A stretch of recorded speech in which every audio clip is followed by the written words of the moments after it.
할렐루야. 우리 하나님의 크고 놀라우신 은혜가 오늘 주님 앞에 나와 예배드리는 여러분의 삶의 자리에 충만하시기를 간절히 기원합니다. 오늘은 사도행전 말씀을 통해서 현장을 보는 시각이라는 제목으로 같이 하나님의 음성을 듣기를 원합니다. 한번 따라 할까요? 현장을 보는 시각. 요즘 아이들은 태어나면서부터 스마트폰을 들고 태어난다고 하죠. 그래서 태어나면서부터 유튜브를 보고 자라나기 시작해서 내 인생의 모든 것은 유튜브에서 배웠다, 그렇게 고백을 합니다. 부모에게 배운 게 아니요, 다른 학교가 가르쳐 주는 게 아니야. 다 유튜브에서 인생의 모든 살아가는 방법들을 배우는 게 요즘 아이들입니다. 그러다 보니까 요즘에는 이 아이들을 대상으로 하는 영상을 찍는 유튜버들이 굉장히 많다고 하죠. 그래서 상위 랭킹 유튜버 많이 보는 조회수 상위 랭킹 10위 가운데 자그마치 5개가 어린 아이용이라고 합니다. 어린 아이들을 위한 유튜브 방송이 찍혀서 보급이 되는데, 얼마나 많은 사람이, 많은 아이들이 보는가 하면 우리나라 아이들만 보는 게 아니에요.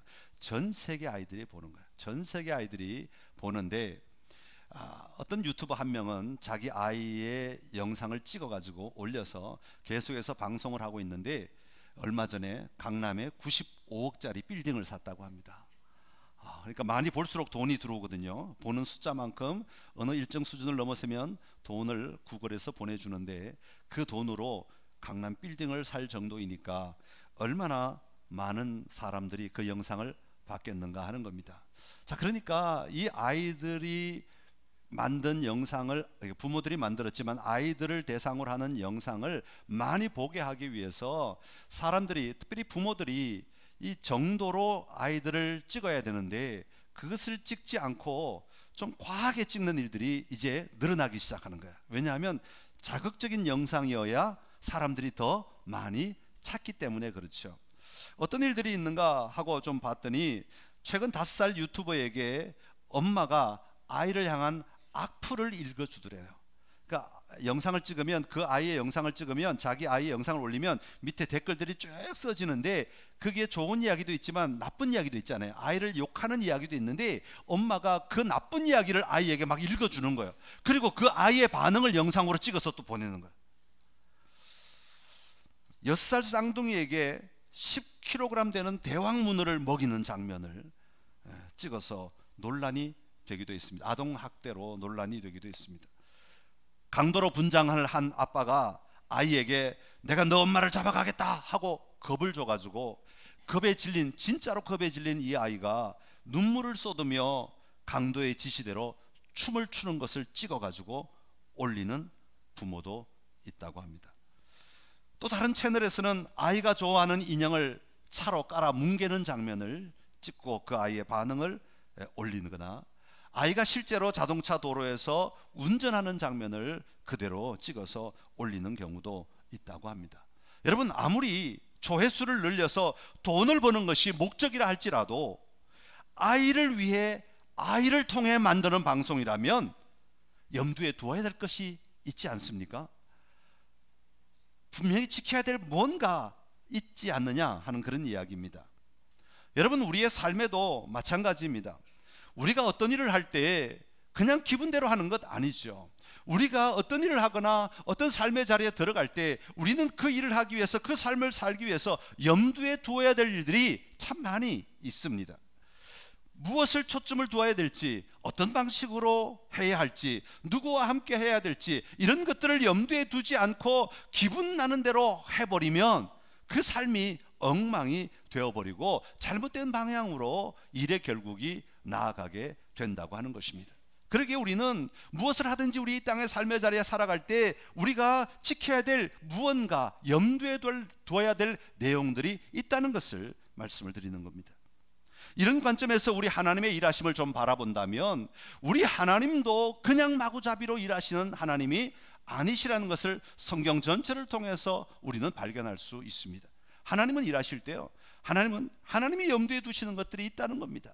예수님께서 우리 죄 가운데 있는 우리들을 구원하시고 우리를 이 땅 가운데 살게 하시며 궁극적으로 우리를 완전한 구원의 그 자리를 향하여 안내하시는 이 과정 속에 하나님의 일하심이, 예수 그리스도의 일하심에는 우리가 눈에 보이든 안 보이든 간에 염두에 두시고 일하시는 그 순간순간들이 있다는 것을 성경은 우리에게 분명히 말하고 있습니다. 다시 말하면 하나님의 일하심에는 특징들이 있다고 말하고 있는 것입니다. 오늘 우리는 그 특징들을 좀 살펴보기를 원합니다. 그 특징들을 좀 살펴보고 하나님이 무엇을 염두에 두고 우리를 향하여 일하고 계시는가, 우리가 또 무엇을 염두에 두고 살아감으로 말미암아 하나님이 궁극적으로 우리를 안내하시는 그 구원의 완성된 자리로 우리가 나아갈 수 있는가 하는 것들을 살펴보고 함께 우리의 삶에 적용하여 도전하는 은혜가 오늘 저와 여러분에게 있기를 간절히 기원합니다. 자, 먼저 하나님의 구원, 하나님의 일하심, 하나님이 염두에 두고 있는 특징 첫 번째는 하나님의 뜻입니다. 한번 따라할까요? 하나님의 뜻, 하나님의 목적. 하나님의 뜻이라고도 부를 수 있고 하나님의 목적이라고도 부를 수 있습니다.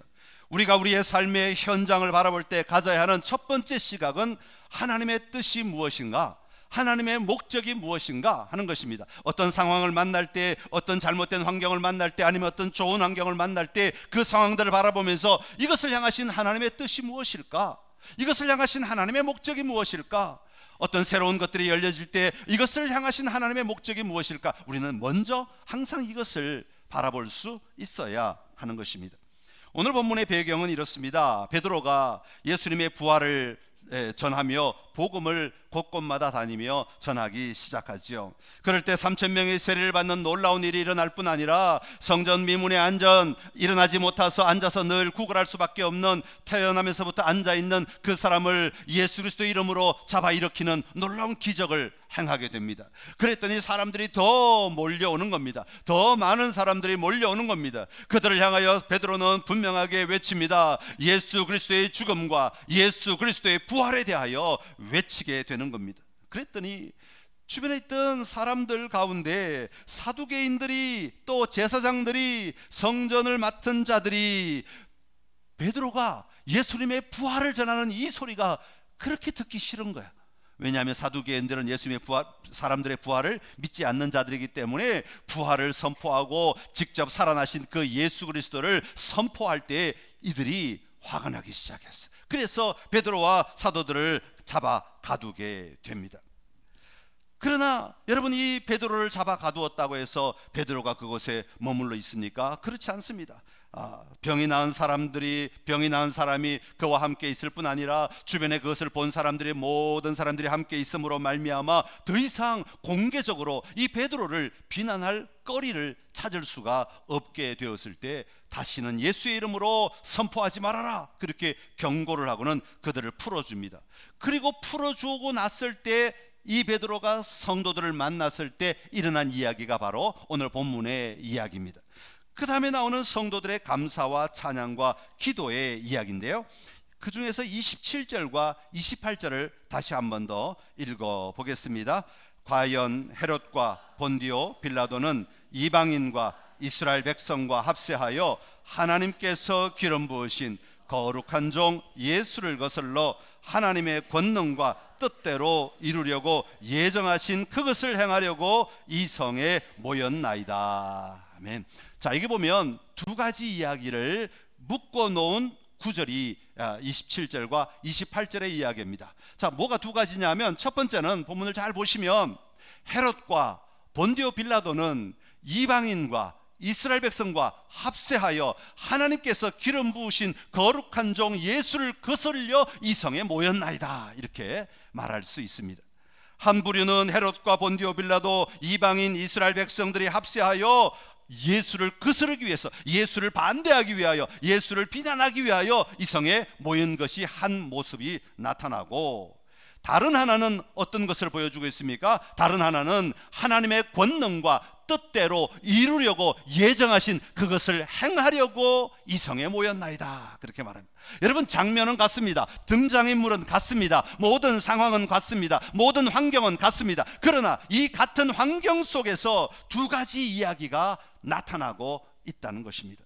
여러분, 헤롯은 누구입니까? 헤롯은 당시 한 지역을 맡아 통치하던 분봉왕이 헤롯이죠. 본디오 빌라도는 누구입니까? 로마의 황제의 명을 받아서 대신 이 이스라엘 지역을 맡아 책임지고 있는 사람이 본디오 빌라도입니다.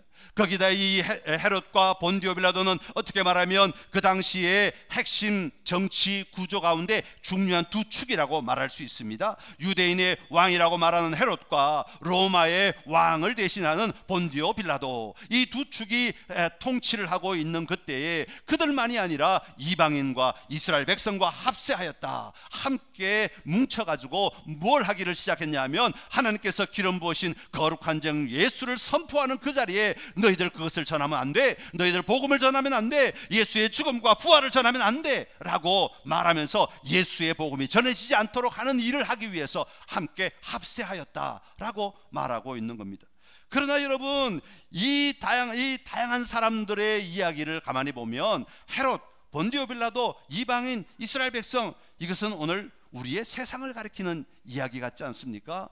이 땅을 다스리는 통치자들이나 이 땅을 주관하고 싶어하는 어떤 이론이나 이념이나 사상들이나 사고방식들이나 또 그것에 합세하는 많은 사람들이 함께 합쳐서 예수 그리스도를 반대하고 예수를 믿지 못하게 하고 예수에 대하여 거부하고 예수에 대하여 저항하는 일들을 막 일으키고 있는 이때에 과연 우리는 무엇을 봐야 될 것인가, 무엇을 초점을 둬야 될 것인가 하는 것을 오늘 본문이 이야기하고 있는 겁니다.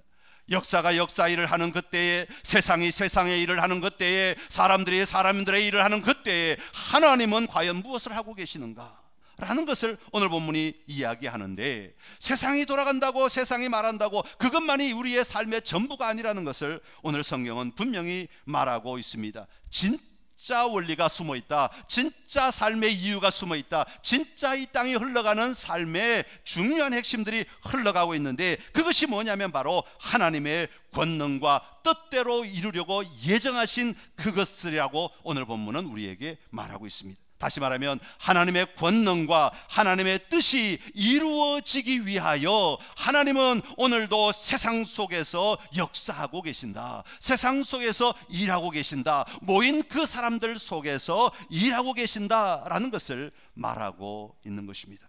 이 두 가지를 종합해 보면 헤롯과 빌라도는 이방인들과 이스라엘 백성과 작당을 하여 하나님이 기름 부어 세우신 예수님을 십자가에 못 박았습니다. 그러나 그것이 그들의 목적, 그들이 계획한 대로 예수님을 죽이는 것이었을지 모르지만, 그들은 성공했다고 말했을지 모르지만, 하나님의 입장에서는 하나님이 미리 정해두신 일들을 이루는데 그들이 사용되었다는 것을 이야기하고 있습니다. 다시 말하면 하나님의 뜻이 그 사람들을 통하여서 지금 이루어져 가고 있음을, 하나님의 목적이 그 사람들을 통하여 세상 속에서 이루어져 가고 있음을 이야기하고 있는 겁니다.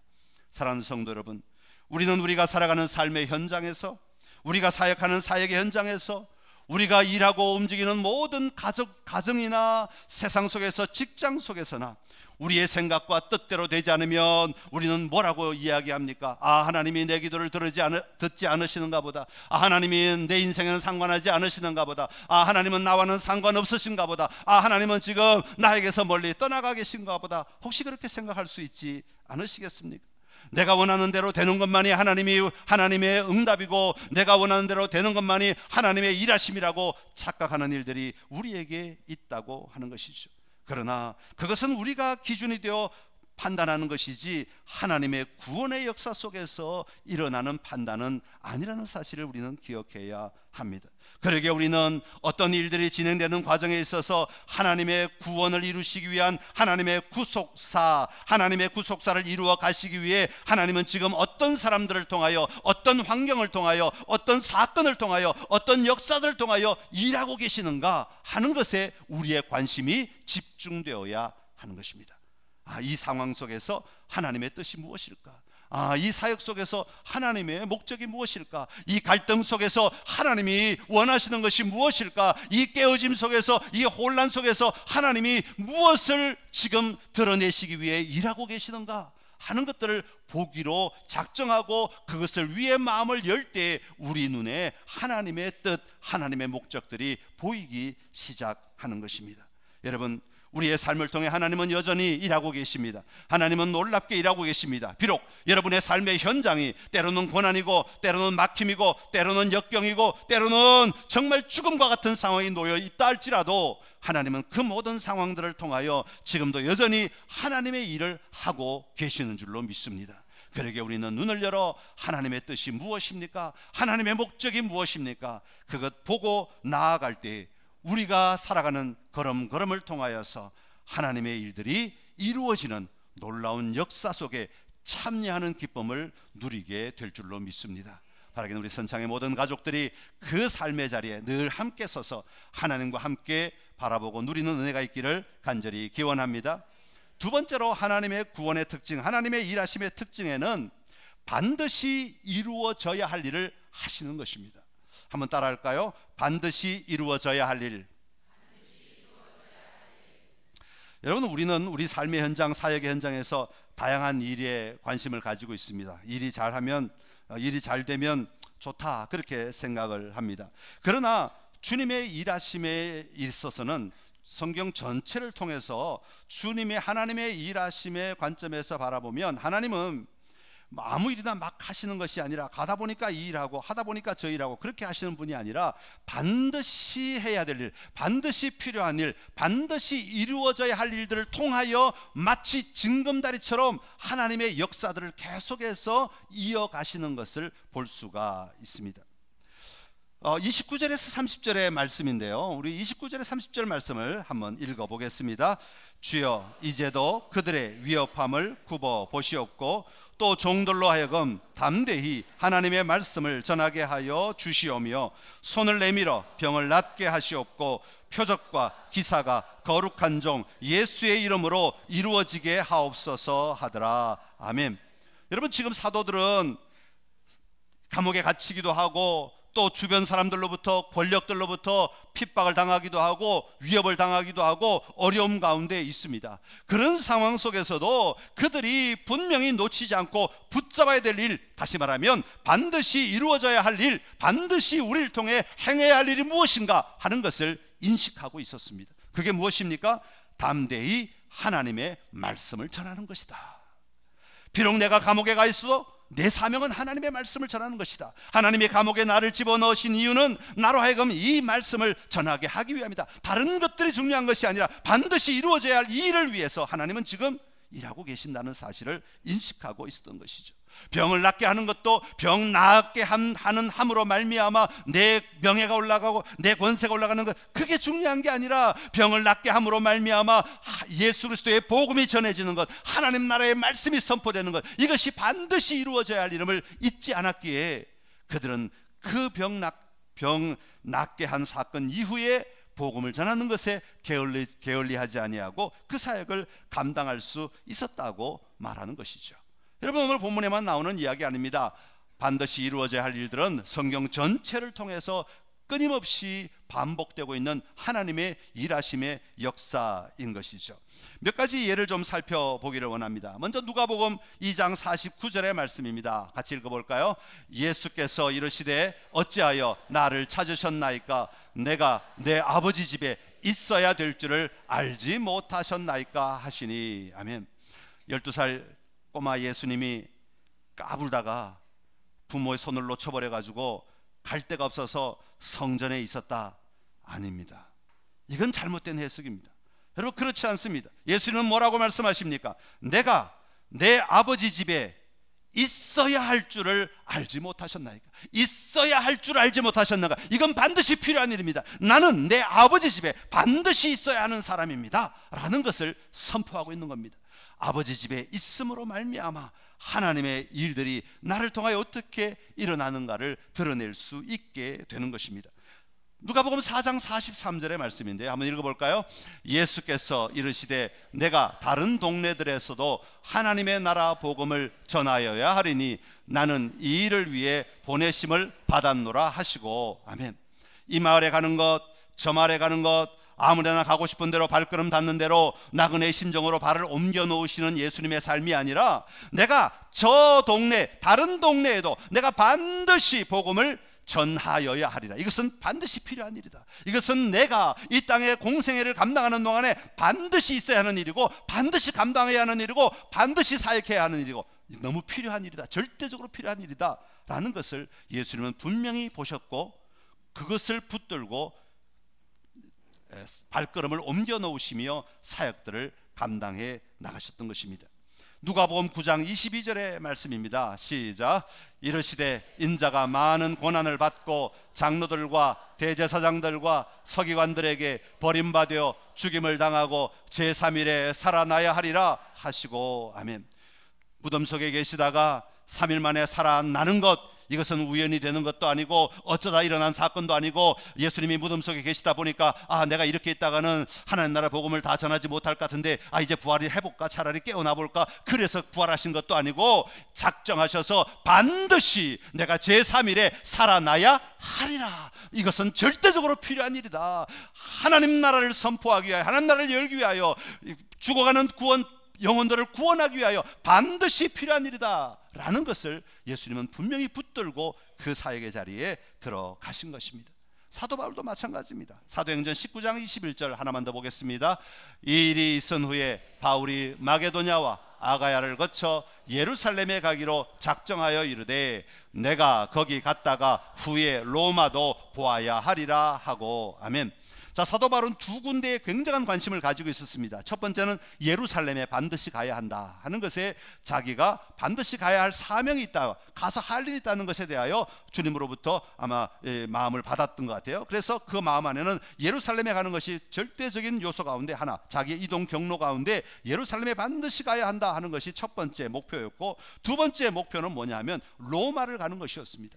여러분, 사도 바울이 가다 보니까 배가 있어서 배 타고 가고, 가다 보니까 또 육로를 가고, 가다 보니까 이 마을을 만나고, 가다 보니까 저 마을을 만나고, 그렇게 간 것이 아닙니다. 사도 바울은 복음을 전할 때 분명하게 내가 가야 할 목적지가 어디인지, 내가 나를 통하여 주님이 쓰실 때 내가 반드시 어디에 서 있어야 하는지 그것을 분명히 인식했던 사람입니다. 그래서 로마도 보아야 하리라, 로마로 가는 것이 내 인생에 너무 필요한 일이다, 절대적으로 필요한 일이다 라는 사실을 분명히 붙들고 그는 그 삶을 살아냈던 것입니다. 로마로 가는 길이 어떻습니까? 죄수의 몸으로 가지 않습니까? 배를 타고 고난을 당하지 않습니까? 어려움 가운데 처하지 않습니까? 로마로 가서 감옥에 갇히지 않습니까? 여러분, 이게 인간적으로 생각할 때 로마로 가야 하리라, 로마도 보아야 하리라, 여러분, 이런 말할 이유가 됩니까? 절대로 그렇지 않습니다. 인간적으로 보면 절대로 그렇지 않습니다. 그러나 하나님의 관점에서 보면 내가 너를 사용하는데, 내가 너를 통하여 로마에 둠으로 말미암아 이 로마 제국을 통하여 복음이 온 땅에 퍼져나가는 기반이 되게 하리라 말씀하시는 그 하나님의 일하심에 순종하여서 내가 로마 땅을 밟는 것, 내가 로마를 보는 것 반드시 필요한 일이다 라는 사실을 인식하고 그 사역의 자리에 들어가게 되었던 것입니다. 사랑하는 성도 여러분, 오늘 우리가 살아가는 삶의 현장에서 우리가 집중하며 살아가는 것은 과연 무엇입니까? 있어도 그만, 없어도 그만인 일은 그리 중요한 것이 아닐 것입니다. 해도 그만, 안 해도 그만인 일들은 그리 중요한 일이 아니라는 뜻일 것입니다. 여러분, 삶의 순간순간에 우리는 반드시 해야 할 일이 있습니다. 이건 절대적으로 내 인생에 필요한 순간입니다 라고 고백해야 하는 순간들이 있을 것입니다. 그것을 할 때에 우리는 다음 스텝으로 넘어갈 수 있고, 그것을 통하여서 하나님은 놀라운 하나님의 나라의 일들이 우리의 삶의 환경 가운데 퍼져나가게 되는 것입니다. 여러분, 오늘 여러분의 삶의 자리에, 여러분의 환경 속에서 때로는 수치를 당하고, 때로는 육체가 어려움을 당하고, 때로는 고난 속에 있다 할지라도 여러분을 통하여 하나님이 사용하기를 원하시는 그 인생의 분명한 목표를 바라보고, 여러분은 그 목표를 향해 나아갈 때 오늘 내가 반드시 해야 할 일, 내가 반드시 필요한 일들이 무엇인가를 찾고 그 일들을 꼭 하며 살아가는 은혜가 있기를 간절히 기원합니다. 그리할 때에 우리는 하나님의 복의 통로가 되어서 우리로 말미암아 하나님의 나라가 확장되어 가는 것을 함께 보고 누리는 삶을 살아가게 될 줄로 믿습니다. 마지막으로 하나님의 구원의 특징, 하나님이 이 구원을 이루어 가실 때 염두에 두시는 것은 바로 성령의 일하심입니다. 한번 따라할까요? 성령의 일하심. 우리가 정신없이 일하다 보면, 저도 그래요, 정신없이 일하다 보면 기도는 뒷전이고 막 머릿속에서 온갖 생각들이 막 일어나면 그거 하느라고 정신이 없을 때가 있습니다. 그러다가 정신을 차리고 다시 성령 하나님께 의지해서 도움을 구하고 그 앞에 나아갈 때 비로소 하나님의 지혜들이 임하게 되는 것을 경험할 때가 많이 있습니다. 성경에 보면 우리의 힘으로, 우리의 지식으로, 사람의 행위로만 우리의 모든 삶을 살아가는 것이 아니라 반드시 우리는 성령의 일하심을 볼 수 있어야 한다고 말씀하고 있습니다. 31절의 말씀인데 31절을 같이 읽어보겠습니다. 빌기를 다함에 모인 곳이 진동하더니 무리가 다 성령이 충만하여 담대히 하나님의 말씀을 전하니라. 아멘. 성령이 충만하여 담대히 하나님의 말씀을 전하였다는 것은 자기 힘으로 말씀을 전하는 것이 아니라 성령의 임하심으로, 성령의 일하심으로, 성령의 지혜로, 성령의 안내로, 성령의 가르침으로 하나님의 말씀들을 풀어서 가르칠 수 있었다 하는 것을 말합니다. 하나님의 주권을 가장 잘 보여주는 통로가 바로 성령입니다. 하나님은 자신의 뜻을 역사 가운데 일어나게 할 때 대리자, 에이전트로 사용하시는 분이 바로 성령 하나님이십니다. 성령을 통하여 이 땅에 하나님 나라의 일들이 일어나게 하시는 것이죠. 여러분, 성경에 보면 성령의 역사들이 얼마나 많이 기록되어 있는지 모릅니다. 예수님이 태어나시는 배경에도 온통 성령의 역사 아닙니까? 엘리사벳이 성령의 충만함을 받았다고 말하죠. 사가랴가 성령의 충만함을 받았습니다. 시므온이 성령에 감동되어 성전에 들어가서 예수를 만나게 됩니다. 예수님이 태어나실 때도 마찬가지입니다. 마리아에게 성령이 임하시고 지극히 높으신 이의 능력이 너를 덮게 될 것이라고 말하게 됩니다. 예수님이 세례를 받으실 때에도 성령이 비둘기 같은 형체로 그 위에 임하시게 됩니다. 예수님께서 시험을 받으러 들어가실 때도 성령의 이끌림을 받으시는 것을 볼 수가 있습니다. 예수님은 성령의 능력으로 갈릴리에 들어가셔서 사역을 하시게 되었습니다. 고난도 마찬가지이고 죽음도 마찬가지이고 부활을 증가하시는 분도 바로 성령이라고 말씀하고 계십니다. 교회를 세우고 이끌어 가셔서 복음을 증가하시는 참된 주체도 바로 성령이신 것입니다. 그러기에 우리는 우리의 모든 삶의 자리에서 반드시 성령의 일하심을 보며 사는 자들이 되어야 하는 것입니다. 사랑하는 성도 여러분, 내 삶 속에서나 교회에서나 일이 분주하고 복잡할 때 우리는 잠시 멈출 줄 알아야 합니다. 그리고 성령님이 어떻게 일하고 계신지를 우리가 좀 민감하게 좀 반응할 수 있어야 합니다. 성령이 무엇을 하게 하시는지, 성령께서 무엇을 멈추게 하시는지, 성령께서 무엇을 보게 하시는지, 무엇을 듣게 하시는지, 무엇을 깨닫게 하시는지, 우리가 거기에 민감할 때 하나님의 나라를 더 아름답게 세워가는 삶의 통로가 되는 것이죠. 오늘 우리의 현장을 보는 시각, 삶을 보는 시각, 중요한 세 가지를 말씀드렸습니다. 내용은 다 잊어도 제목은 잊으면 안 됩니다. 첫 번째, 하나님의 뜻, 하나님의 목적. 두 번째, 반드시 이루어져야 할 일. 세 번째, 성령의 일하심. 어휴, 대단하십니다. 다 외우신 거죠? 우리 선창교회는 참 대단하세요. 다시 한번 더 합시다. 그런 의미에서 한 주간 내내 잊으시면 안 돼요. 아니, 여러분의 삶의 자리에서 잊으시면 안 돼요. 첫 번째, 하나님의 뜻. 두 번째, 반드시 이루어져야 할 일. 세 번째, 성령의 일하심. 기도하겠습니다. 참 좋으신 우리 하나님 아버지, 은혜를 감사합니다. 우리들을 부르셔서 자녀 삼아 주시고 또 이 땅에서 하나님 나라의 일꾼으로 살아가도록 우리를 삶의 현장, 사역의 현장, 또 우리의 일터 현장, 가정의 현장 속에 우리를 있게 하여 주시니 감사합니다. 우리의 눈으로 보이는 밖으로 드러나는 일들만이 우리가 살아가는 삶의 절대적인 원리가 아님을 우리는 분명히 믿습니다. 하나님이 일하고 계시고 하나님의 은혜가 임하고 있고 하나님의 계획이 있고 하나님의 역사가 우리가 살아가는 이 삶의 현장 속에 분명히 흐르고 있음을 분명히 믿습니다. 하나님, 그것 알고 살아가는 저희들 되게 하여 주옵시고 그것 붙들고 살아가는 저희들 되게 하여 주옵시고 그것을 염두에 두고 우리의 삶을 바라볼 수 있는 은혜가 있게 하여 주시옵소서.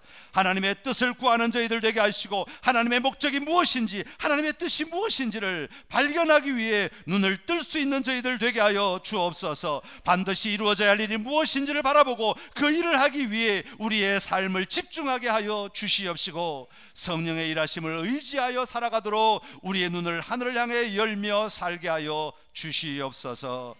우리의 삶 속에 일하시는 하나님을 찬양하옵고 감사드리며 예수님의 이름으로 기도드리옵나이다. 아멘. 아멘.